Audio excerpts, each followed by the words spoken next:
Hare Krishna, Krishna Krishna, Hare Hare, Hare Rama, Rama Rama, Hare Hare. Hare Krishna, Sukirti Madhavi. Welcoming you all for this Gita Mastery course. We were in chapter 1 and today it's the 4th session. So we will be discussing the last section of chapter 1, and before we do that, let us all chant the prayers to invoke auspiciousness, the set of prayers which is known as Mangalacharan. So here it comes on your screen and you all can recite along with us.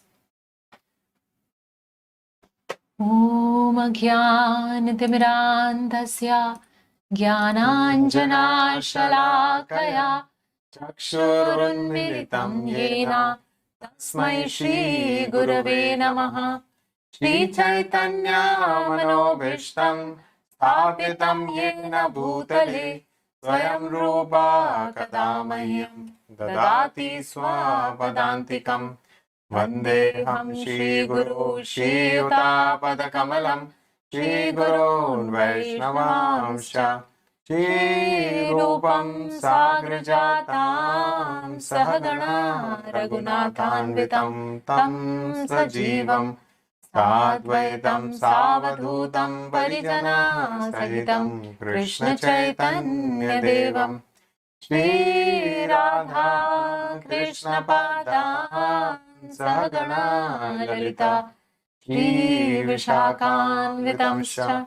He Krishna Karuna Sindhu Dina Bandhu Jagatpate Gopesha Gopika Kanta Radha Kanta Namastute Tapta Kanchana Gaurangi Radhe Vrindavaneshwari Vrishabhanu Sute Devi Pranamami Hari Priye Vancha Kalpatarubhyascha Kripa Sindhu Bhaevacha Patidanam Pavanebhyo Vaishnavebhyo Namo Namaha.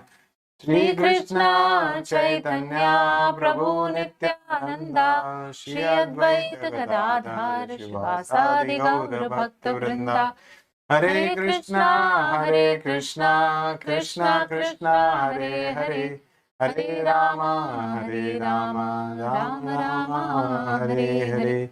Nama Om Vishnupadaya Krishna Prishtaya Bhutale Shrimade Bhakti Vedanta Swami Niti Namine. Namaste Saraswate Deve Gauravani Pracharine Nirvishesha Shunyavadi Paschatya Deshatarine. Mukam karoti vachalam pangum langayate girim yat kripatamam vande Shri Guru Dinatarinam Paramananda Madhavam Shri Chaitanya Ishwaram.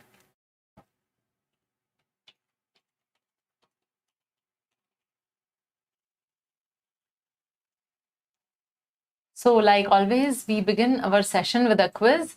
This quiz is based on last session's learning. So hopefully if you have attended the session carefully and if you have gone through the notes, then you will be able to get all the answers right. So here it goes on your screen. Yes.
of you who have completed the quiz, we have shared the link of attendance in the chat window.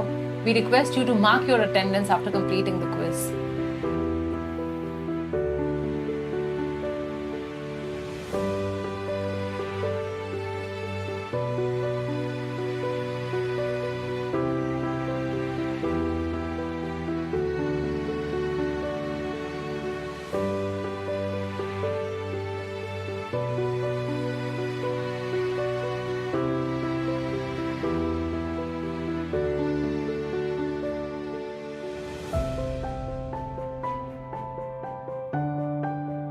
Hear your name, but you have to click on the link, attendance link, and you have to mark the attendance there. If you would see, the moderator has posted the attendance link.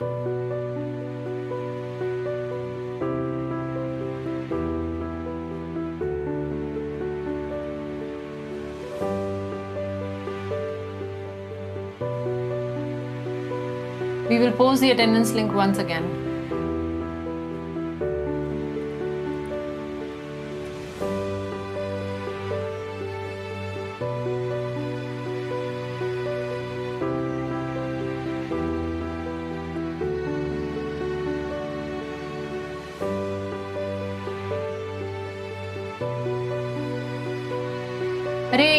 Hare Krishna, Krishna Krishna, Hare Hare, Hare Rama, Rama Rama, Hare Hare.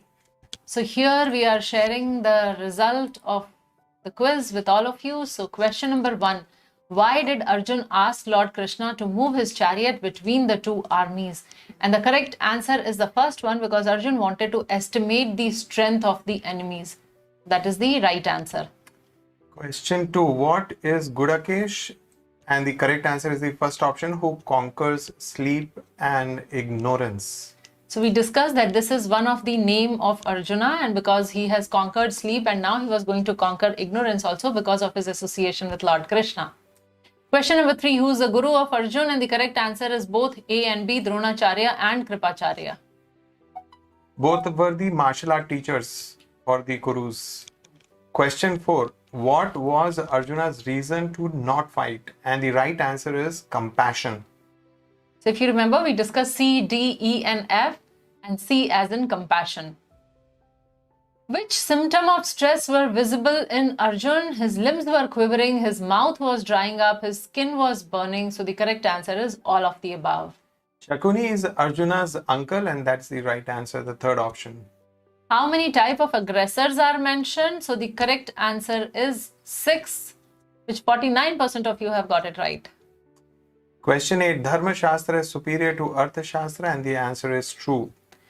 And the last question for the day, both sides gurus were there. And yes, my dear friends, why 29% of you got confused? Both sides were gurus everywhere in the battlefield, because Kuru is the name of the dynasty. So Kuru is not something which is specific to Kauravas. Kuru is the name of the dynasty. So both the Pandavas and the Kauravas, everyone was under actually that one umbrella, Kuru. So great, and carrying forward from where we left, so we were discussing chapter number 1, observing the armies on the battlefield of Kurukshetra. Now, as we understand, this chapter is sort of a background. The whole background of Bhagavad Gita is set in this chapter. So we have already seen the setting the scene. We saw how Krishna is auspicious, how Lord loves his devotee, he is Bhakta Vatsal. And we were discussing in the last session about the reasons for not fighting. So 3 of the reasons we have already discussed, and today we would begin from the 4th reason. So we have already discussed compassion. Arjuna was a saintly devotee, and he was feeling very compassionate at the thought that whoever have gathered at the battlefield, irrespective of whether they were from his side or the opponent side, but everybody would ultimately, majority would die. So that is why his heart was welling up with compassion. And then he was feeling that if nobody, and if I win this war, I win the kingdom, but all my friends and relatives are dead, then how will I enjoy? I cannot enjoy the cost of their life. So he was feeling that there's no purpose which is coming out from this war. And if he dies, then also how will he enjoy? Yeah. So in both the cases, Arjuna was thinking, if I lose, I lose. If I win, I lose. So that was his dilemma. The third reason we saw fear of sinful reaction. So he was thinking that if he ends up killing so many people who are respectful to him, like his teachers, like his gurus, like his uncles, so everybody was family actually there. So how much sinful reaction he would accumulate because of that. So that was the third reason. So C, E, F, and today we are going to discuss the fourth reason, destruction of family tradition. Kulakshaye pranashyanti kuladharma sanatanaha dharme nashte kulam kritsnam adharmo bhivati yuta. Kulakshaye pranashyanti. Kulakshaye pranashyanti. Pranashyanti means becoming vanquished. So if the whole the family would vanquish, or if the dynasty, the entire kula, so kula refers to the family. So if the whole kula is going to be destroyed or vanquished, kula dharma sanatanaha. So then kula dharma refers to the family tradition. So each and every family, they have certain family traditions. So here it is mentioned that the whole family would be destroyed. The kula dharma, the family tradition, which is sanatan. So sanatan means which is always there. So actually this word Hindu, what we call ourselves as, Hindu is not a particular or specific word which is mentioned in scriptures. In scriptures, our religion is mentioned as Sanatan Dharma. So we are all actually the followers of Sanatan Dharma. This Vedic literature is Sanatan. Sanatan means eternal. So our constitutional or eternal religion would be lost. So Kula Dharma Sanatanaha Dharma Nashte Kulam Kritsnam. So Dharma Nashte means religion being destroyed. Kulam Kritsnam, the whole family. What will be the impact on the whole family? Adharmo Abhibhavati Uta. So the whole family would be taken up by irreligion. So here the meaning is with the destruction of the dynasty, the eternal family tradition is vanquished. And thus the rest of the family becomes involved in irreligion. So now please understand, we were discussing in the question answer in the quiz, the last question was both the sides there were Kuru. So now these people who have gathered there are of Kuru dynasty. So Arjuna is saying with the destruction of dynasty, because that side and this side, both side Kurus are there and everybody would get destroyed. So when the whole dynasty is destroyed, the eternal family tradition is vanquished. So whatever family traditions are there, which are eternal in nature, would vanquish. And because of the, can we go to this previous slide? And because of that, the rest of the family becomes involved in irreligion. So whoever remains after that, so whoever has gathered at the battlefield, they would be destroyed. And whoever remains back, they will get involved in irreligion. Why? Because the family tradition is destroyed. So the point being made here is that the elders are there assembled on the battlefield. They will die, and because they are the ones who make sure that the family follows the different religious purifying processes or the samskaras. So there are many samskaras which are there right even from before the birth of the child. So like there is a samskar called Garbhadan samskar, where the parents, before they come together for procreating or for begetting a child, they perform a Garbhadan samskar, where there is where they actually specifically worship the Supreme Lord and they pray to him that Lord, please bless us with a devotee child. So that like this, and then there is this many other ceremonies are there once the mother becomes pregnant, and then we have Jata Karma, child is born, and then after that there is again many ceremonies are there. Namkaran is there. Vidyaramb. Then is what is it? Annaprashan. And then Vidyarambam. So there are many samskaras which are there.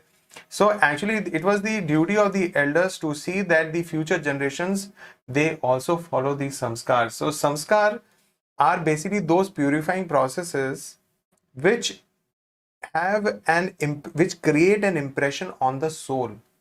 So when we talk about civilized and uncivilized, the difference between civilized and uncivilized society is that the civilized society follows these samskars. So these create an impression on the soul, and that's how the soul advances through the different modes. Actually, the Garbhadan Samskar, that is to attract the good soul first. And then whichever soul is invited or conceived, so all various samskaras, it actually purifies the soul. Nowadays, the situation is that the most of the, maybe some of the pregnancies are accidental, and when the child grows up, then the parents think, "Arey, how to manage the child?" You know, sometimes the children, you know, some of them really are difficult to manage, and parents really are on their wits' end what to do, how to do. In some extreme cases, they have to see doctors. You know, there is so much of agitation, aggression, and irritation among children, young children also. So that's why all these samskars were very, very important. But if you see in our modern times, you know, most of these samskars, we don't even know the names. What to talk about following them. So actually elders were responsible, and that is what the concern of Arjun was. If the elders are not available, the family traditions of these purificatory processes may stop. Younger members then may develop irreligious habit. You know, they may not just care about it, and thus they may lose their chance for spiritual salvation. So this has been central to the Vedic civilization, that the purpose of human life is to make spiritual progress. That is actually the goal of human life, right? So all of these traditions and all of these sanskars were actually geared towards inspiring people, the younger generation, to take up spiritual path. So if elders are not available, there is no one to guide, and instead of advancing in spiritual direction, they actually develop irreligious habits. So these are the things which Arjun is talking about here.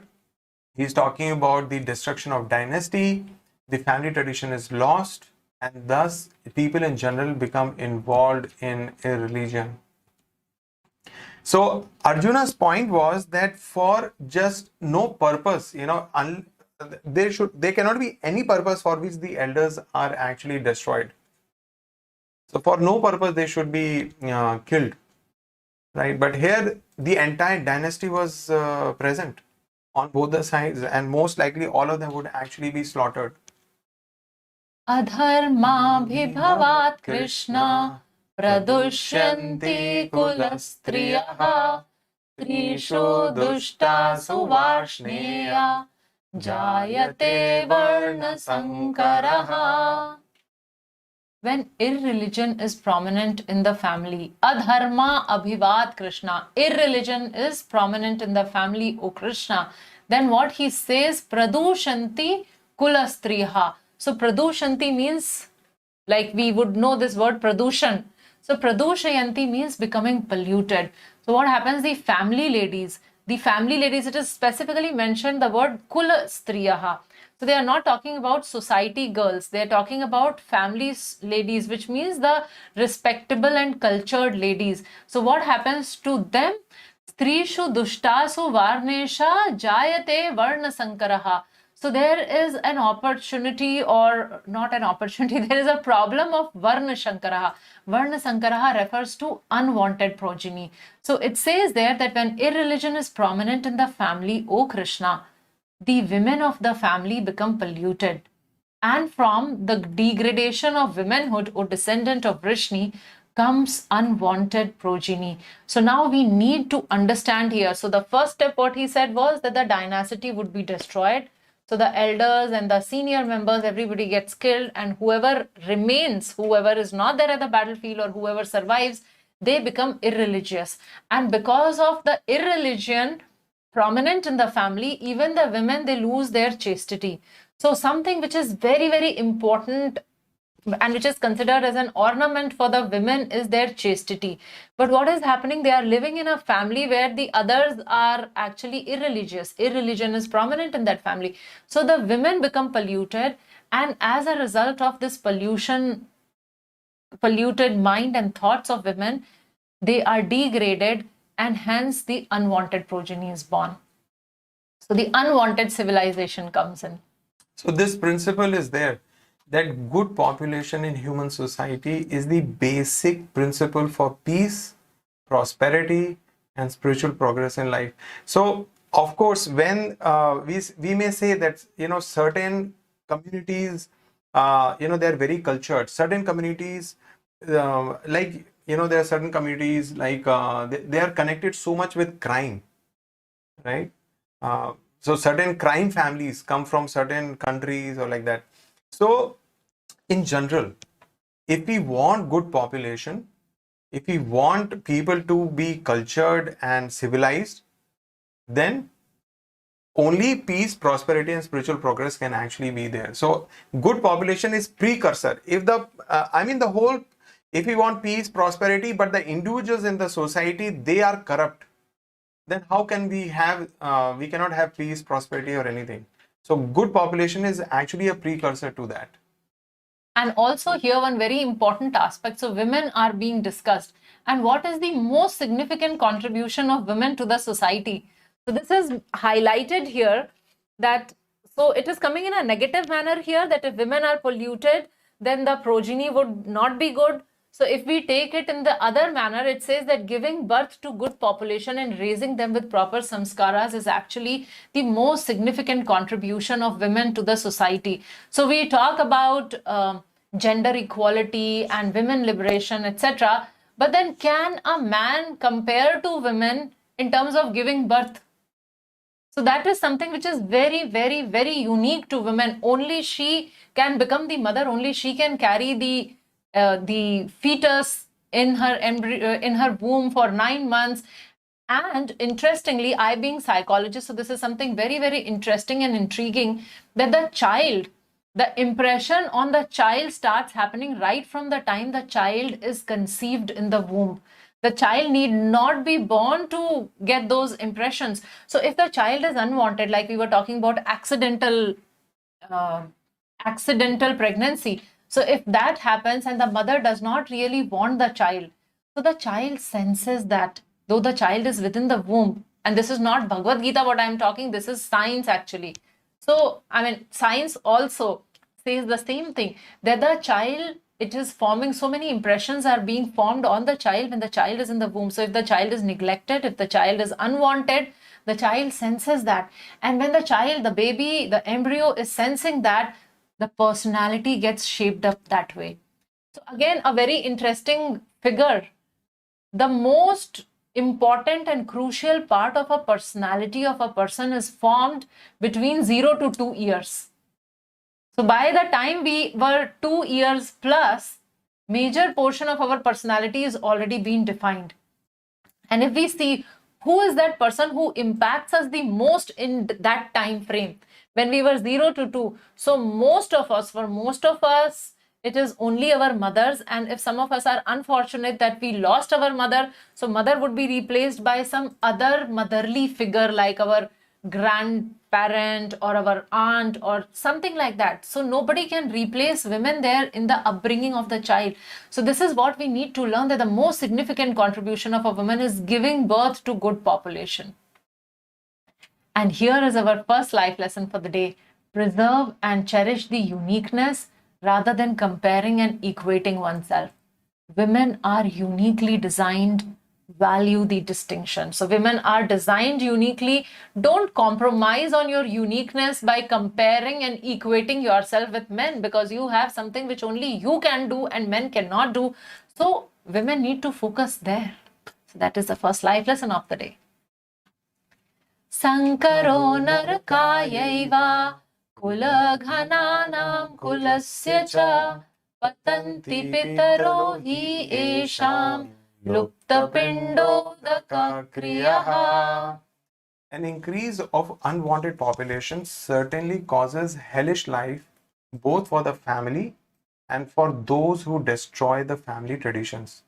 The ancestors of such corrupt families fall down because the performance for offering them food and water are entirely stopped.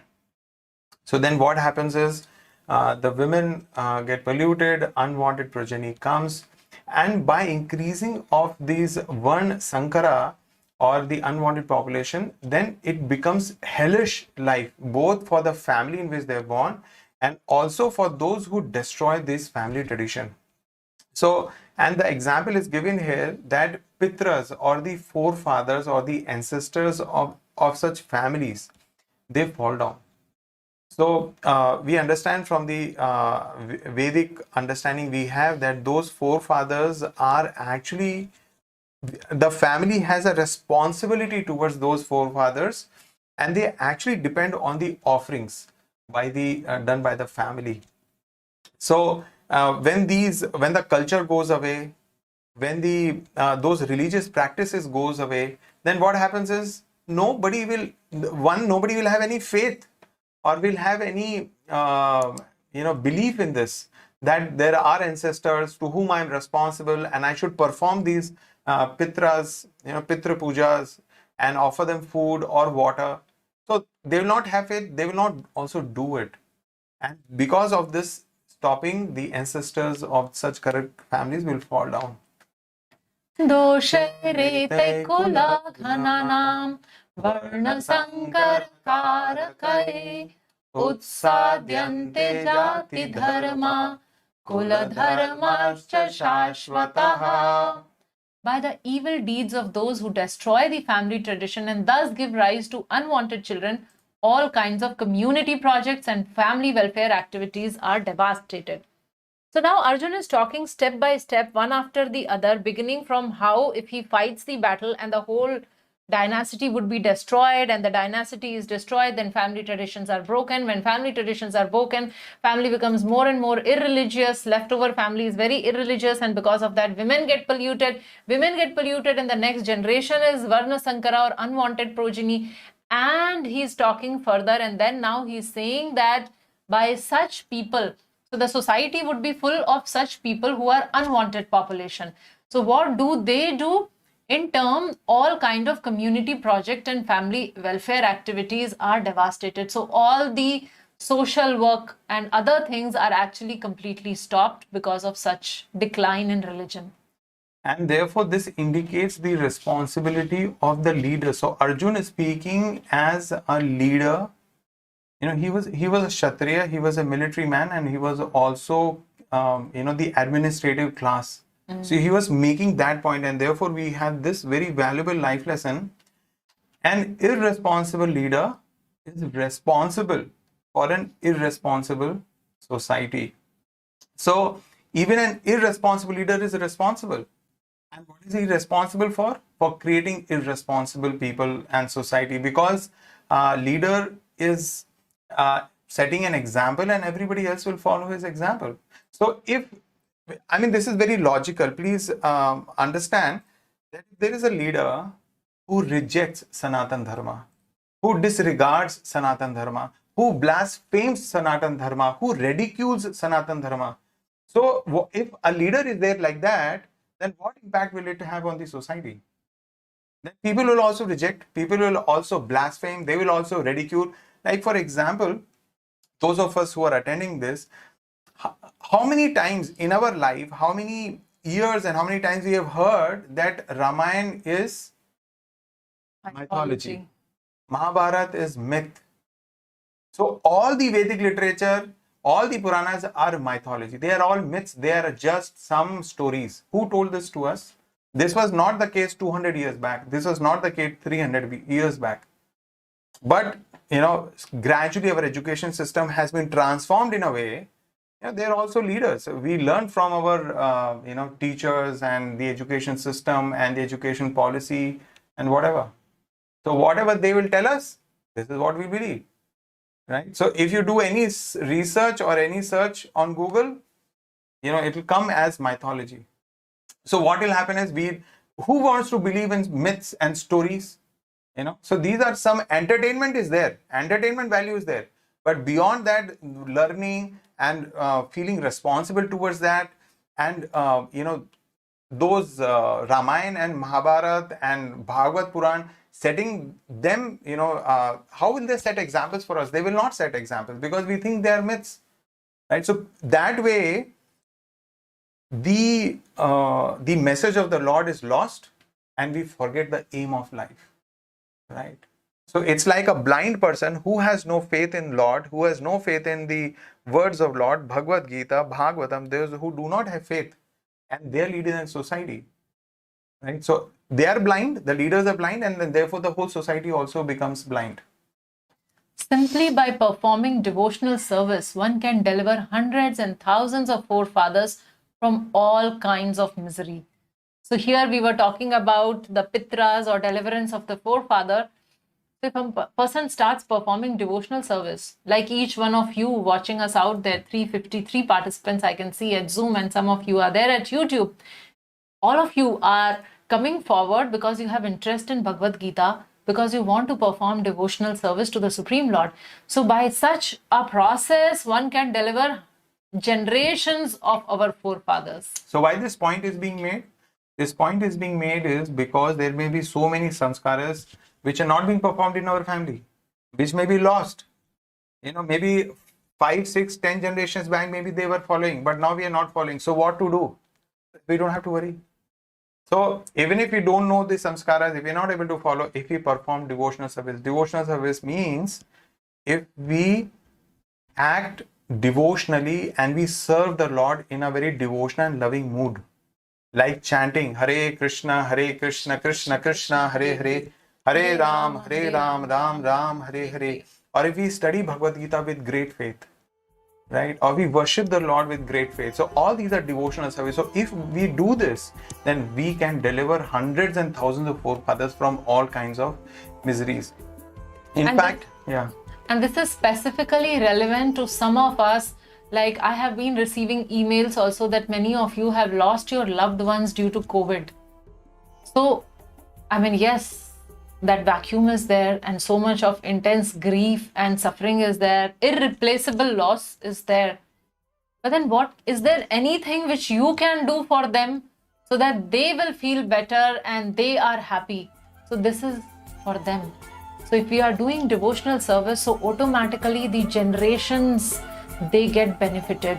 So if they are suffering in any type of life form, any other body form, they will be deriving lots of benefit just by you chanting Hare Krishna Mahamantra. Yeah, in fact, it is also described that when there's a time to offer the Pitra Puja or giving offerings offering to the forefathers, it is highlighted that if we prepare items, we offer it to the Lord, and then we offer those Krishna Prasad to the forefathers, then it gives them tremendous amount of spiritual benefit and it can deliver them. In fact, sometimes it is also described that due to various sinful activities, certain ancestors may not even have gross bodies, because very sinful means we may not get a human body.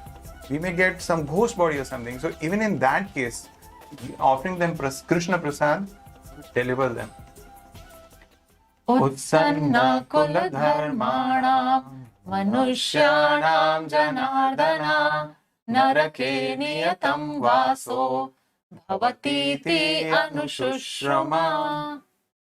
O Krishna, maintainer of the people, I have heard by disciplic succession that those whose family traditions are destroyers dwell always in hell. So now Arjuna is telling here, specifically he is talking that he has received this knowledge in disciplic succession. So it is not his opinion. He is using the word anushrama. Anushrama means he has acquired this knowledge by hearing through bona fide or recognized people. So my opinion does not matter, your opinion does not matter, but what Krishna says matters. So that is why Arjuna is quoting here, and he is specifically using anushrama. So he has received this in disciplic succession. He has acquired this knowledge. And what is the knowledge? That if the family traditions are broken, then such people suffer in hell always. So here the insight or the learning from this verse is two things. One is disciplic succession. So disciplic succession we will discuss much more in detail in chapter number 4, when we will read chapter 4 of Bhagavad Gita, where Krishna himself will talk a lot about the disciplic succession. But here in a nutshell for us to understand, so like you can see the picture there, that Krishna is there, and then next is Brahma, then next is Narad, and then there are various saints, and then finally there is a picture of Srila Prabhupada. So what is happening is Krishna gives knowledge to Brahma, Brahma to Narada, Narada. So this is how the knowledge travels. And in this series of unbroken guru and disciple, the knowledge is finally received by Srila Prabhupada, and Srila Prabhupada is passing on this knowledge in his commentary Bhagavad Gita as it is. So if we read that, then we are directly connected to Krishna. So this is the disciplic succession. So it is just like a mundane example to understand is, we may have these sockets, electric sockets at home. And these sockets are connected with some wires, and these wires are connected to the pole. Through the pole, the electricity is coming, and finally there is a reservoir or generator where the electricity is generated, and this is how it is transmitted. So in my house, it is very convenient. I just plug in the socket and turn on the button, and fan starts working, or light Mixie turns works. on, mixie works. Yeah, but if the same socket is not connected to the generation source, then even if I am clicking on, off, nothing would happen. So similarly, this knowledge, this spiritual knowledge must be received in this Guru Shishya Parampara. Otherwise, if somebody is giving you just some random knowledge, even if he's saying it is spiritual knowledge, it carries no potency. So that is the first insight from this verse. And second, he is defining as who resides in hell. So actually, who is residing in hell? Who has not atoned for his sinful reaction. So if he has performed lot of sin and he has not done atonement or prayashchita, then such a person resides in hell. So what happens is, if his further future generations, if they do devotional service, or if they perform such activities which is pleasing to the Supreme Lord, then the benefit is passed on to that person also, to the ancestors also. Just like how we inherit the property of our forefathers. So we just take birth in a particular family, and then automatically we are entitled for getting that property. So similarly, when we perform devotional service, then automatically our ancestors get the credit for that. So the beautiful point here is that Arjun is not basing all these points that he's making, the arguments that he's presenting in front of Lord, it is not based on his own personal experience. True. He's basing it on what he has heard from disciplic succession. So he's saying, I've heard this from authentic sources, right? So not just, I feel, I think. So I feel and I think is not the case here. So this is the summation of all the verses we have been reading so far. So destruction of the dynasty, we saw here that the Kurus are assembled, and most likely all of them will be killed. And once that happens, the family traditions are lost. Once family traditions are lost, irreligion increases in the family. There's no one to instruct, there's no one to protect, there's no one to guide. And because of that, the women become polluted. Then we have unwanted progeny. And once the unwanted progeny is there, which are further, nobody wants them. They're born by accidents and they're neglected. And we see, then the further practices get corrupted, and finally it devastates all the welfare activities of the society. The whole society becomes very, very chaotic. In fact, those of us who are sociologists and who study these societies, we will see that, or even psychologists, most of these countries or societies suffering from very violent crime, we will see that those criminals are primarily having very, very disturbed childhood. It's again proven. People with very disturbed childhood, many of them turn to be very violent criminals. Aho batmahat papam kartum vyavasita vayam yat rajya sukha lobhena hantum svajanamudayataha. Alas, how strange it is that we are preparing to commit greatly sinful acts. Driven by the desire to enjoy royal happiness, we are intent on killing our own kinsmen. Hantum swajanam. So Arjuna is talking about swajanam, or our own people, our own kinsmen. So in a broader perspective, if we talk about swajanam, it refers to the entire human race. Not only human race, all the living entities, because all the living entities are part and parcel of Krishna. So here Arjuna is telling that driven by the desire to enjoy royal happiness. So he's saying, Rajya sukha lobhena. Raj sukha lobhena, ya uske lobh mein, Raj sukh ke lobh mein. So to enjoy that, we are going to kill our own people. But that is so very papam, mahat papam. So it is such a greatly sinful act. So Arjun has given lot of reasons, and now he's moving towards conclusion, and he's saying that it is so greatly sinful to kill our own people just to enjoy royal happiness. And it is so interesting to note that it is not that Arjun is the only one going to fight. Arey Baba, on the other side we have Duryodhana and party, and none of them are feeling like this. They don't care. For actually, it is, if we actually read the these last portions of Mahabharata, the period before the war, we can see very clearly that the Pandavas were not intending to fight, and they knew very clearly what are the repercussions of this war would bring about. But Duryodhan was obstinate, and his party was obstinate. Karn and the other members of that team, they were all very obstinate. They wanted to fight. They said nothing doing, we will go for war, we will go to war. So actually in their case, it is actually more true. Raj sukha lobhena. So if Arjuna is saying for himself that it is so sinful for us to do it, actually it is even more true for the opposite side. In fact, when Krishna came as Shanti Dut to the court of Dhritarashtra and Duryodhan, it was not just Krishna who came. Krishna was trying to explain to Dhritarashtra. Dhritarashtra said, see, you please convince Duryodhan, he doesn't listen to me.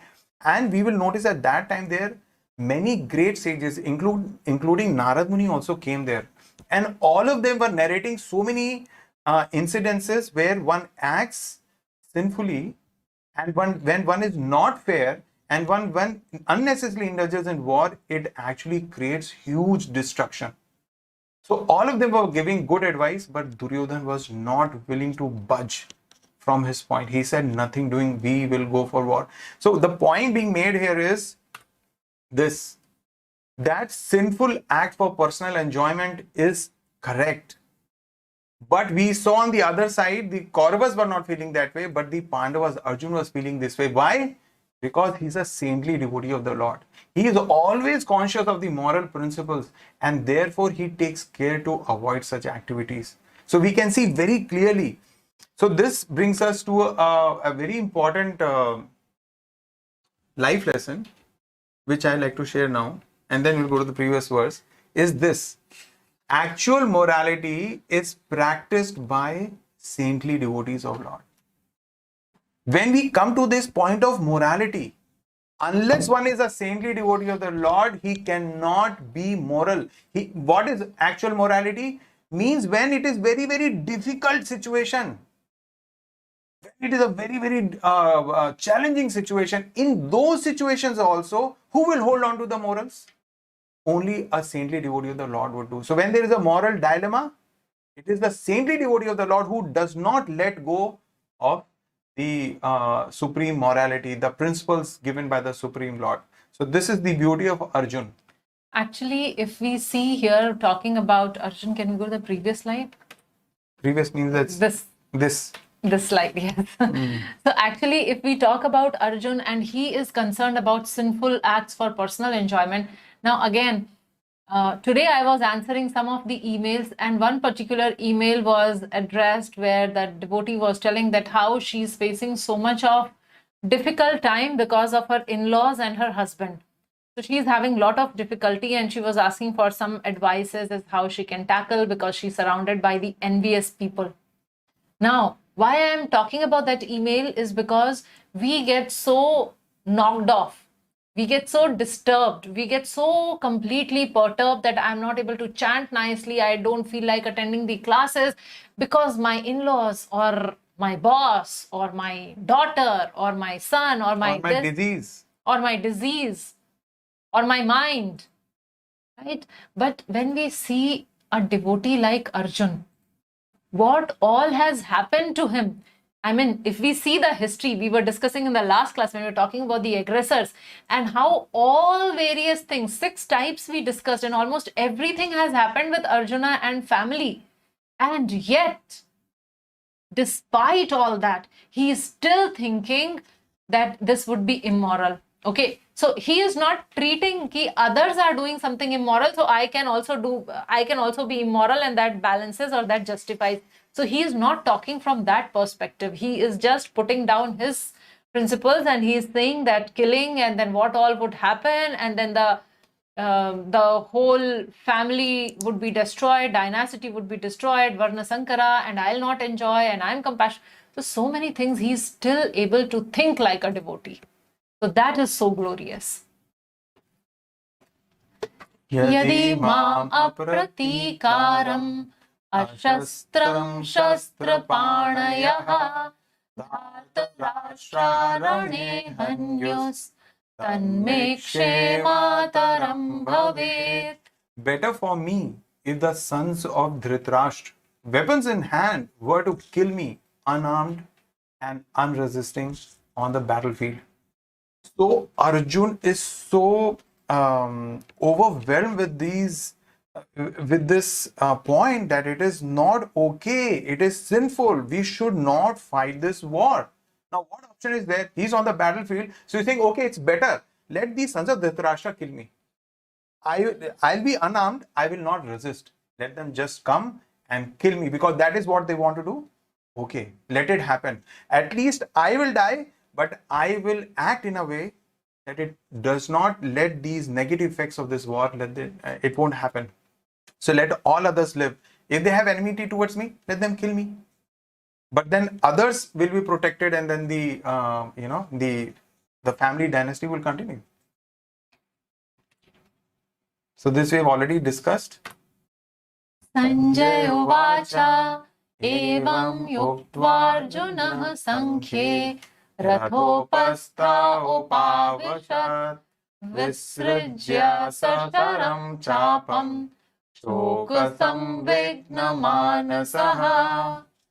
Sanjay said, Arjun, having thus spoken on the battlefield, cast aside his bow and arrows and sat down on the chariot, his mind overwhelmed with grief.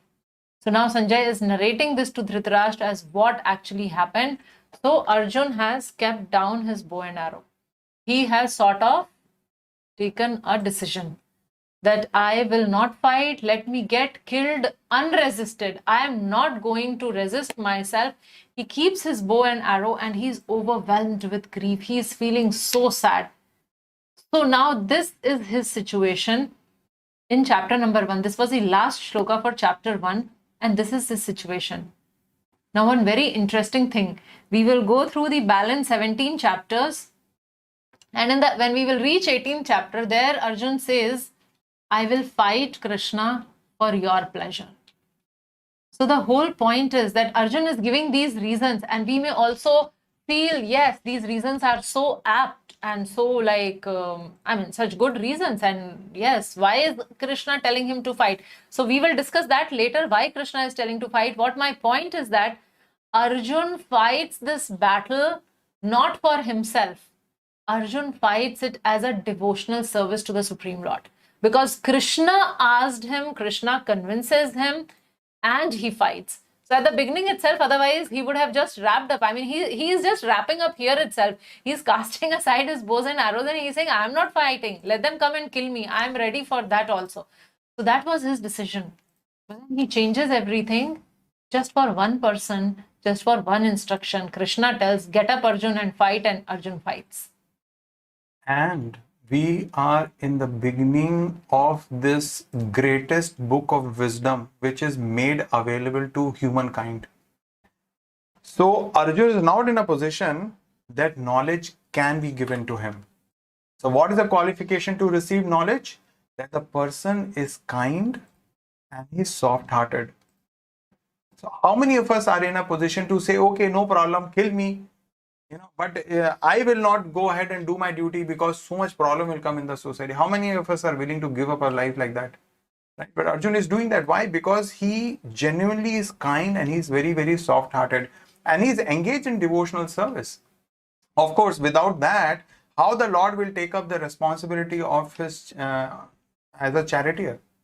Right? So Arjuna is a very, very great devotee. So he's engaged in devotional service. He's very kind and soft-hearted, and therefore he is the right candidate to receive spiritual knowledge, and that Krishna will begin to reveal in the next chapter. He'll begin with the basics and fundamental of spiritual life. So with this, we have come to an end of chapter number 1. So here is a brief summary. So we saw that section 1 started the first verse from Dhritarashtra, and Dhritarashtra's first verse itself, Dharma Kshetre Kurukshetre Samveta Yuyutvaha, that indicated that how Dhritarashtra is fearful, he is doubtful, and he is partial.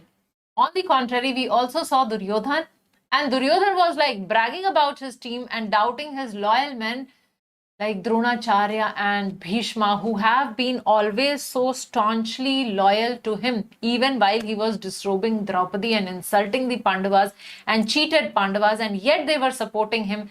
And still we see that a person like Duryodhan cannot trust anybody. So he started doubting Dronacharya and Bhishma. And then we have the next section, all auspicious Krishna, 12 to 20 verses.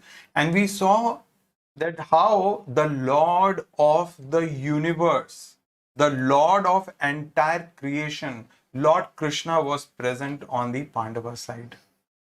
And of course, from that itself, we should understand that who will actually emerge victorious, who is actually, where does the real auspiciousness lies. So it is with the Pandavas. And we also saw in that section that there are so many symbols of victory. There were these horses and the chariot and the conch shells. So, and the Dhwaja, Kapi Dhwaja, the presence of Hanumanji on the flag of Arjun's chariot. So there were so many symbols. Krishna addressed as Madhava. Yes. And Lord was the husband of goddess of fortune. So when the husband of goddess of fortune is present, how can there be any inauspicious for Pandavas? And by hearing those conch shells, we also noticed that the hearts of Kauravas were shattered. When we discussed the third section, Lord loves his devotees. So there in this section, we saw that how Arjun instructs Krishna to take chariot in the middle of the battlefield. And Krishna subordinately agrees to whatever Arjun is saying, and he takes the chariot and parks right in the front of Bhishma and Drona. So Krishna, though he is the chariot driver, but yet there are certain lessons which he wanted to teach Arjun and to all of us. So that is why purposely he takes the chariot there and parks in front of Bhishma and Drona, because he knew that when Arjun will see them, because he was the lovable child and student, so the moment Arjun sees them, and there will be certain surge of emotions.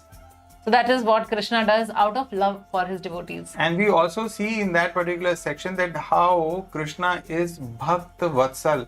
Krishna is the Supreme Lord. He has so many wonderful, amazing qualities. And among all those qualities, the most supreme of all qualities is that he is Bhakta Vatsal. He loves his devotees. So Krishna is infallible. He is an order carrier. He is dependable. He serves his devotee. That is his innate nature. Right? So there is this transcendental competition we talked about. The devotees want to serve Krishna, and Krishna similarly wants to serve his devotees. And then we discussed the fourth section, reasons for not fighting. So we came up with C, D, E, and F. So C as in compassion, D as in destruction of family dynasty, E as in enjoyment, and F as in fear of sinful reaction. So fear of sinful reaction is what will happen to me. Destruction of family tradition is what will happen to my dynasty. Enjoyment is I am not in the center. How will I enjoy? And compassion is my relatives. So my, I, me, and my. So this is how he was seeing everything from me and my perspective. And in the second chapter, we will see how Krishna will actually answer back. So Krishna, one by one, to each of these C, D, E, and F, Krishna would reply back and tell how Arjun is wrong. So for all those, we will see you in the next session, chapter number 2. And this week, we have uploaded a quiz on our website. So all you need to do is go to StudyGita website. If you have registered, which I hope that you all have registered, so log in through your registered email ID. Go to my courses, go to Gita Mastery Course 2021, and there you will find the quiz. So you all are expected to complete your quiz, because that quiz will help you in internalizing the learnings. So 1 out of 18. So there are 18 chapters. We have successfully completed first chapter. So a big congratulations to all of us. and looking forward to see all of you.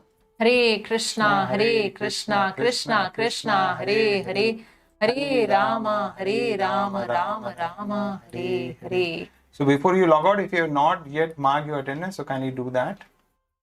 And if anyone wants to say anything, share your realization, your learnings, your experiences, so kindly raise your hand. We will unmute you. In case you have any questions, so we are also posting a Q&A link.